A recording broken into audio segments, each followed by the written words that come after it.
Dear beautiful people, today I want to speak to you about something that needs your attention right now in the current life situation on planet Earth. What needs your attention right now is what our egos actually avoid every single day, and that is to face fear.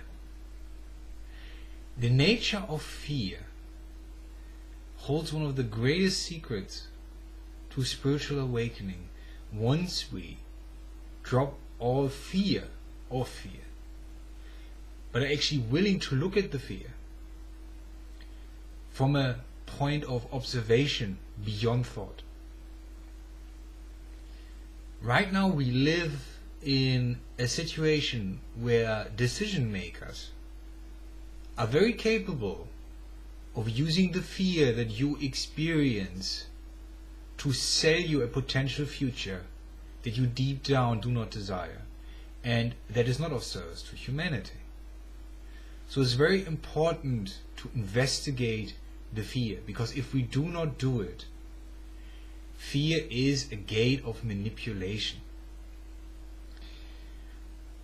Those who understand basic human psychology know how to use fear to condition someone, to program a software into them that shapes their behavior and that shapes a society.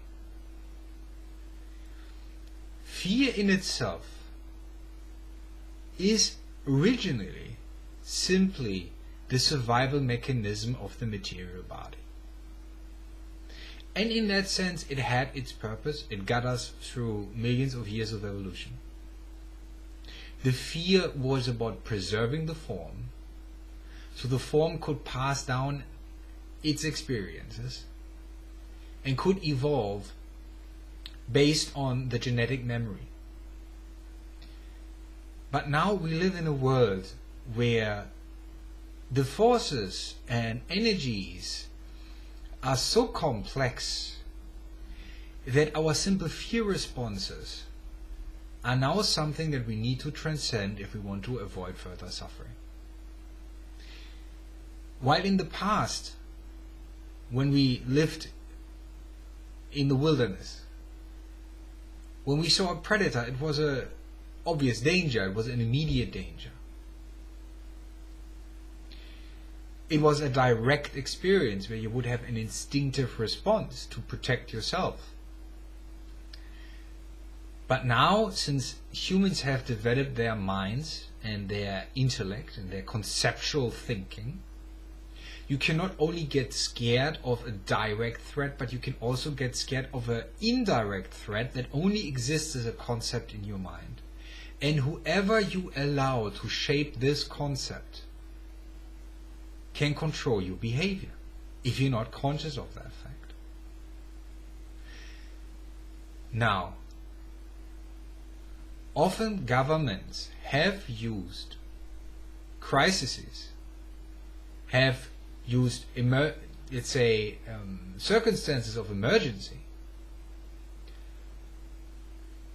to create policies and methods of control that are being implemented under the guise of protecting you, under the guise of serving you. That is the story. What is being sold to us as a solution to a problem, in that sense, is an overreaction. The methods applied in order to control society are being used under the guise of goodness. Let's save the elderly. Let's save those who are endangered by a virus. And while that would be a compassionate choice, it is not always wise to act to an extreme. I want to make this clear. Wisdom often means to make uncomfortable choices. Now the government shutdown will lead, highly likely, to a great economical breakdown of the middle class. Society and democracy is impossible without a middle class. The big companies will survive this disaster, but many self-employed people will lose their businesses because of the shutdown.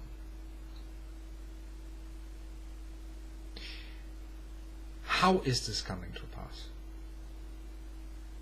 The media creates this great sense of fear. And because our survival instincts kick in, our higher intelligence is blocked. And we drop into a black and white thinking mode, into a good and evil mode. And we think whatever serves my ass is good. But this is not the case. Often someone who is offering to save you is someone who is asking you under the guise of goodness to take your freedom away. Because they seek power. We know this as a very simple example. Let's say every one of us, we have a certain area of intimacy around us. Yeah? An area of intimacy that most of us don't like that someone else intrude into it, except if we're intimate with that person. Right? If we're close to that person in some way. Let's say you go out and you want to buy a car. Now you have this car seller who gets very close to you. He puts his arm around your shoulder. You haven't asked for that. He gets into your sphere of intimacy, which makes you uncomfortable. And he pretends to be your best friend. And half an hour later you're driving home with a shitty car that you didn't even want. Because instinctively you wanted to get out of the situation and you would do anything to get out of that situation. The same thing is happening now on a global scale. Humanity's survival instinct is triggered, and if humanity doesn't answer from wisdom, the generations after the fact will live with less freedom than the current generation. Now, nobody likes to be called a coward, right? You don't want to be called a coward, right? But we need to, in that sense, be aware of our inner coward. If we're not aware of our inner coward, that inner coward makes choices. And while we might save a few people with the complete shutdown, we will have disempowered the middle class worldwide and empowered companies. We will have empowered those who already have most of the power.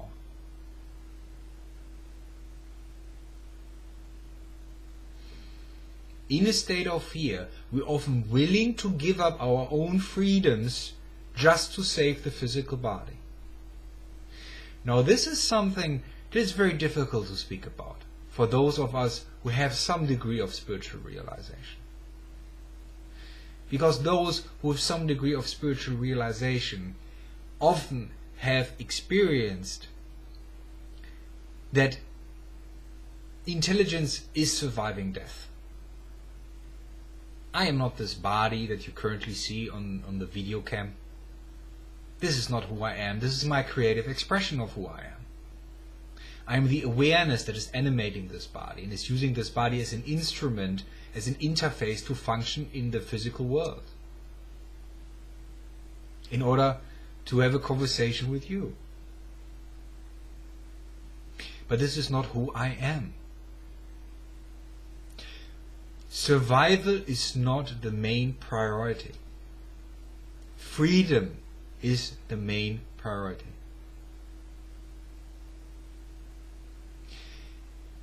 You can see this, for example, about the way people treat their pets. If someone has a cat and they are afraid to lose the cat, they lock the cat up in an apartment, in an environment that is not suitable for a cat. The indoor cat might have a longer life, but it's a miserable life, it's a depressed life. The outdoor cat might have great adventures.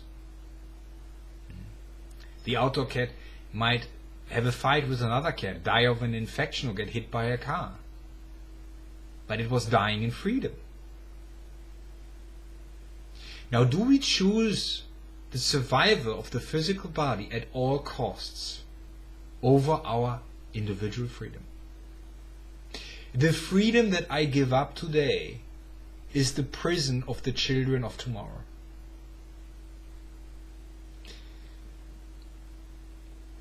Governments will tell you, if we do not take care of those who are endangered by this emergency, so to speak, then you are a bad person and you should feel guilty about yourself.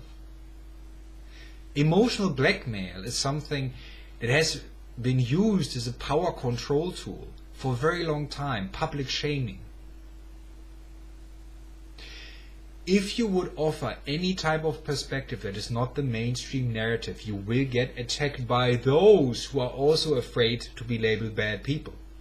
They will attack you in the name of goodness. But they actually might not want to know that they're actually deep down cowards. And they feed off the mainstream narrative and are afraid to be exiled or attacked as well. When we are willing to give up our freedom out of fear, we will also lose our safety. You do not gain more safety by giving up your freedom. This is a story that is being told to you. Your own fear makes you delegate your decision making to the powers that be, to the politicians, the religious institutions, to the big companies, who do not have your interests in mind. Now we have a choice. We can act from fear, or we can act from wisdom. And when we act from wisdom, we often make uncomfortable decisions that short term hurt quite a lot sometimes, but long term assist humanity into evolving into a more conscious and more compassionate society and a wiser society. It's very important to consider, is physical survival all there is? And for those of us who know that there is much more than the physical survival at stake, we watch those who are rationalizing their fear and blaming those who speak up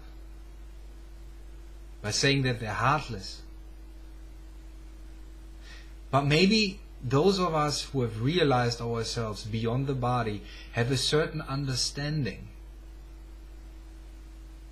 that we are timeless beings. And often, when out of fear, we want a short-term relief within time, we create an endless, let's say, an endless experience of suffering. Because right now you might appease your own fear. You might stay at home all the time. You might appease your own fear and you might feel temporarily less afraid by staying at home. Alright? But now you have given governments a precedence of how to control people. Next time, it might not be a virus, but something else. And slowly you're giving out of fear your freedom away. And at some point, when you truly remember that you do not have this one life, and that when it ends, you come back to the world that you have left behind. Never ever have decisions out of fear benefited humanity. This is a narrative of manipulation. Media tells you be aware, but they also tell you to be afraid. Awareness is not fear. You can be aware of a circumstance. You can take measures to protect your physical body from a certain circumstance. But fear is extra. Fear is something you add on top of that. And in fact, when you're in a state of fear, you're less likely to protect yourself in a wise way. But you'll act from animal instinct and make short-term, rash decisions that are based on emotionality instead of awareness. Please, dear friends, I want to make this very clear. Those beings who are currently suffering from the virus, I wish them healing. But I also want to make it very clear that we need to face our fear of death. Only if you're willing to face your fear of death, you will realize that there is something beyond death, and that death is not what the mainstream narrative tells you what death is. As long as you believe that you're only your physical body, you can be manipulated by fear propaganda and fear programming. So while it is important that we take care of those who are sick, we also need to understand the long-term consequences of a shutdown that weakens the citizenry that we need in order to balance the powers that exist in this world.